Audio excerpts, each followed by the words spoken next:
Did you see that meme? That Bernie Sanders meme? There are a lot of them. You'd have to be more specific. The one that said like Bernie Sanders supermarket and it had the meat, the deodorant. Oh yeah, I saw that. Yeah, I think you shared it. yeah, because Bernie Sanders thinks that the reason there are poor people is because there's 13 brands of deodorant. That it's a clear cause and effect.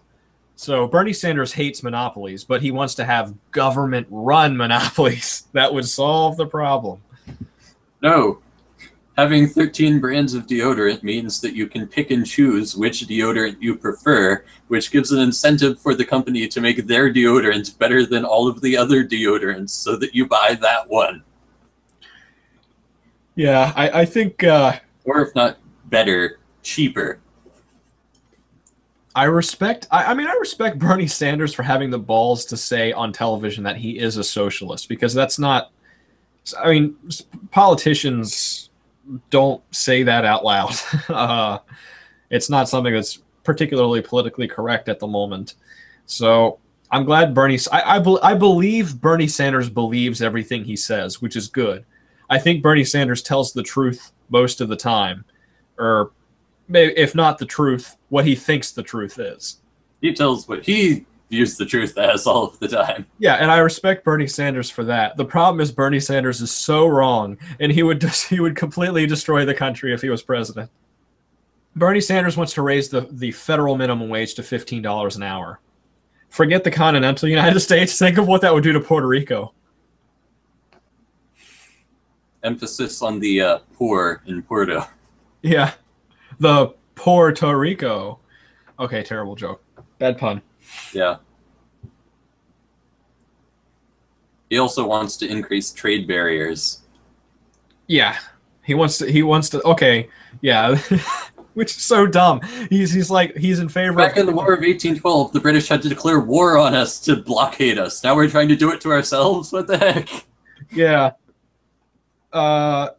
Bernie Sanders, as much as he's for poor people, he wants to put up trade barriers and raise prices of foreign goods above that of American goods so more Americans can sell their goods. But the fact is, Americans aren't selling their goods because it's too inefficient to produce the goods here. That's why they're so expensive.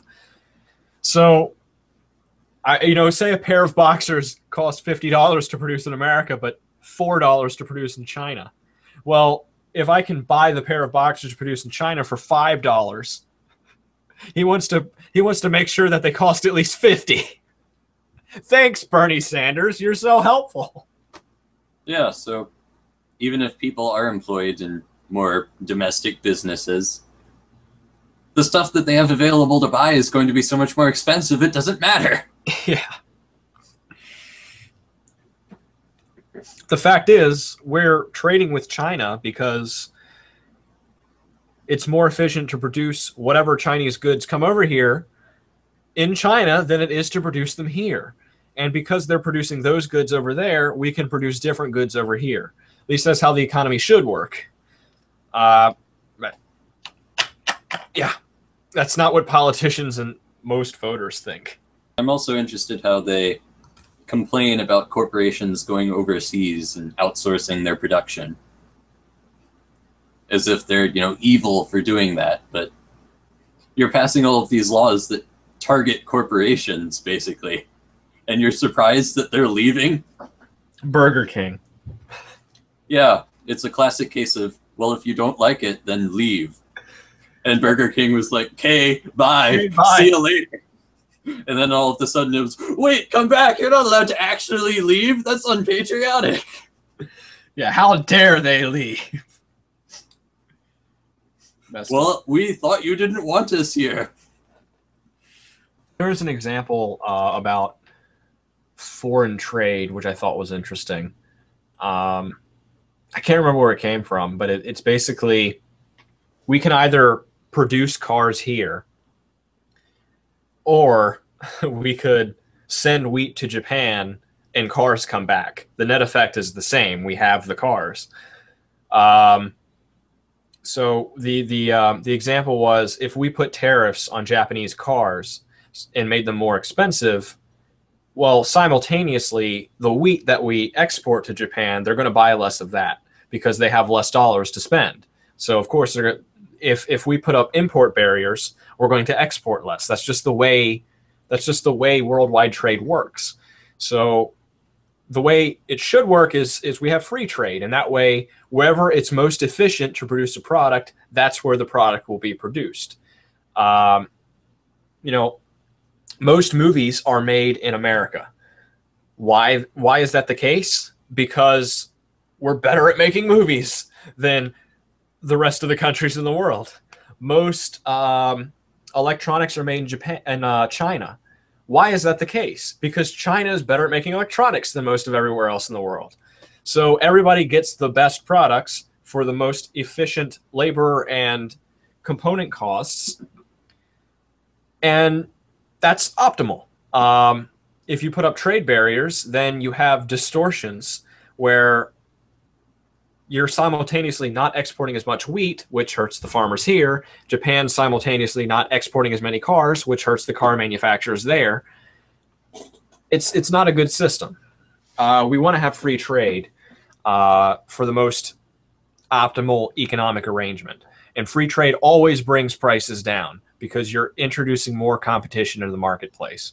So if U.S. Steel can produce steel for $1 a pound, whatever it is, I don't know what it is, but if U.S. Steel can produce steel for $1 a pound, it's less than that. But just say $1, for example, and some company in China can produce it for 85 cents a pound, and it's the same grade of steel. Well, think of how much the American economy, how much corporations in America are going to save if they can buy the Chinese steel. And then all that 15 cents a pound that they're saving, they can then invest in other lines of production that consumers want. So whereas before we just had the steel, now we have the steel and whatever the remainder goes into investment. Now we have all of that. So free trade is a good thing. It's not a bad thing. We don't want trade barriers. Don't buy American just because it's American if you live in America. Obviously, viewership here, because the internet is worldwide. But I don't know, if you're in Greece, don't buy Greek products just because they're Greek. Buy whatever's the most economically efficient. Because then if it's cheaper, then you have the rest of that money to go buy something else or invest or whatever you want to do. Maybe invest in a different country's currency because you're having a bit of a problem with which one to use right now. Yeah. And especially if they bring back the drachma, then definitely invest in some other country's currency or invest in gold or invest in anything that's not the drachma. Invest in something that will not have massive inflation almost immediately. Yeah, you don't want to stay in the drachma and have massive depreciation. Buy a used car instead. And in the Postal Service, so they're still losing a ton of money. It's technically private. Taxpayers aren't losing any money because of the Postal Service at the moment, but in all likelihood, there will be a Postal Service bailout at some point.